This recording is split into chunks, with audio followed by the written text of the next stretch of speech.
ጢሞቴዎስ ምዕራፍ 6 ቁጥር 18 ዝሙትን የሚሰራ በገዛ ሥጋው ላይ ኃጢአትን ይሰራል ይላል።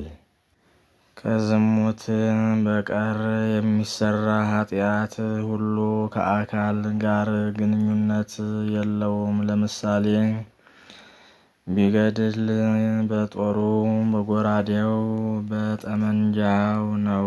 የሚያመነዝር ግን በአባለ ዘሩ ነው።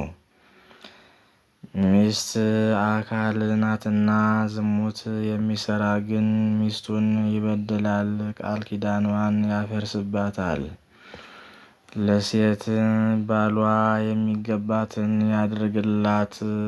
ሐዋርያው ቅዱስ ጳውሎስ በአንደኛ ቆሮንቶስ ምዕራፍ 7 ቁጥር 3 ላይ ያለውን ለሌላ ያደርግባታል፣ ከብቷን ሀብቷን ያባክንባታል፣ የሚሄድባትንም ሴት ይበድላል።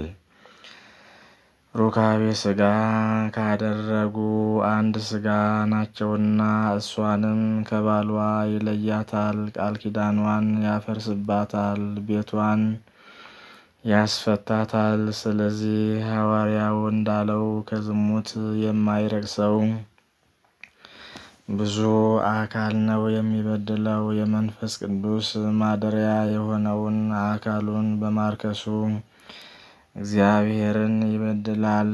የእግዚአብሔርን ቤት የአመንዝራ ቤት አድርጎታልና ራሱንም ይበድላል። ሰሎሞን በጉያው እሳትን የሚታቀፍ ልብሶቹስ የማይቃጠሉ ማን ነው? በእሳት ላይ የሚሄድ እግሮቹስ የማይቃጠሉ ማን ነው? ወደ ሰው ሚስት የሚገባም እንዲሁ ነው። የሚነካትም ሁሉ ሳይቀጣ አይቀርም። ሌባ በተራበ ጊዜ ሰውነቱን ሊያጠግብ ቢሰርቅ ሰዎች አይንቁትም። ቢያዝም 7 እጥፍ ይከፍላል። በቤቱም ያለውን ሁሉ ይሰጣል። ከሴት ጋር የሚያመነዝር ግን አእምሮው የጎደለ ነው። እንዲሁም የሚያደርግ ነፍሱን ያጠፋል፣ ውርደትን ያገኛል፣ ስድቡም አይደመሰስም። ቅናት ለሰው የቁጣ ትኩሳት ነውና በበቀልም ቀን አይራራለትምና እርሱ ምንም ካሳ አይቀበልም።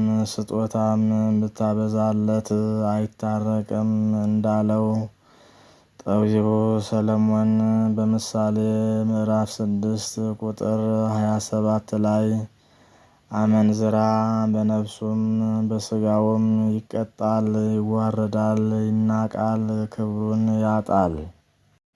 ሰውነቱም ለጦር፣ ለእሳት፣ ለፍርድ ተላልፎ ይሰጣል። እስኪሞትም ድረስ ሰብአዊ ክብሩን ያጣል።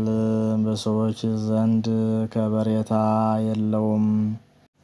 ህልፈተ ሕይወቱም የከፋ ይሆናል። እንደ አጋጣሚ ሆኖ ለጊዜው ከቀናተኛው ጦር ወይም ሞት ቢያመልጥ እንኳን የሰራው ዝሙት በአካሉ ላይ ስለሆነ ይህን ሁሉ ችግር ከሚያመጣው ሐዋርያው እንዳለው ከዝሙት መሸሽ ያስፈልጋል።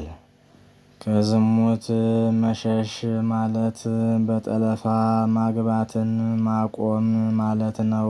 ከዝሙት መሸሽ ማለት አስገድዶ መድፈርን መተው ማለት ነው። ከዝሙት መሸሽ ማለት ከጋብቻ በፊት ሩካቤ ሥጋን አለመፈጸም ማለት ነው። ከዝሙት መሸሽ ማለት መጠበቅ ማለት ነው። ከዝሙት መሸሽ ማለት በሕግ ሚስት መወሰን ማለት ነው። ከዝሙት መሸሽ ማለት ባሏ በዝሙት የፈታትን አለማግባት ማለት ነው።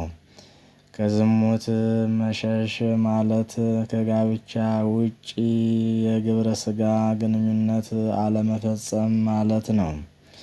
ከዝሙት መሸሽ ማለት ከተመሳሳይ ጾታ ጋር ግብረ ሰዶም አለመፈጸም ማለት ነው።